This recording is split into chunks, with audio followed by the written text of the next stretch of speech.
Ġie ffirmat ftehim bejn l-entitajiet Transport Malta u d-Diviżjoni tat-Tindif u l-Manutenzjoni sabiex is-servizzi tat-tindif tat-toroq madwar Malta jibdew isiru fl-off-peak hours. Dan ġie ffirmat fil-preżenza għall-Ministru għat-Trasport u l-Infrastruttura Chris Bonnet flimkien mas-Segretarju Parlamentari għall-Indafa Pubblika Glenn Bedingfield. Permezz dan il-ftehim id-Diviżjoni tat-Tindif u Manutenzjoni qed timpenja ruħha li twettaq it-tindif ta' toroq arterjali u distributuri barraħinijiet ta' konġestjoni.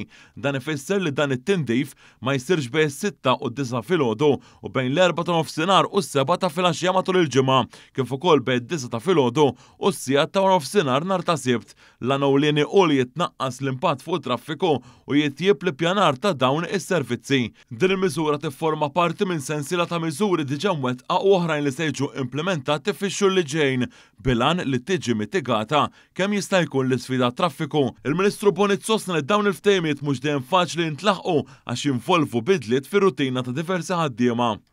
Permezz dal-ftehim qed inkomplu ndaħlu fis-seħħ issa l-miżuri li ħabbarna xahar u nofs ilu oramaj. Dan issa ħanaraw illi s-servizzi li nataw fit-toroq tat-tindif ta' kuljum ma jibqgħux jingħataw fil-ħinijiet li huma peak hours. Is-Segretarju Parlamentari Bedingfield fisser kif dan il-ftehim juri b'mod ċar kif il-Gvern qed jaħdem b'mod koordinat biex intejbu il-kwalità tal-ħajja tan-nies. Dan huwa l-mod ta' kif jaħdmu entitajiet differenti fi ħdar gvern wieħed ħalli nagħtu servizz aħjar lin-nies. Dan il-ftehim se jkun qiegħed aħna nagħmlu wkoll il-parti tagħna biex flimkien ma' Transport Malta u entitajiet oħrajn governattivi nagħmlu dak kollu li nistgħu biex nimmitigaw kemm jista' jkun l-isfida ta' traffiku li għandna f'pajjiżna. F'isem Transport Malta, il-ftehim ġie ffirmat mill-Kap Eżekuttiv Kert Farrugia u f'isem id-Diviżjoni tat-Tindif u Manutenzjoni ġie ffirmat mid-Direttur Ġenerali Ramon De Guara.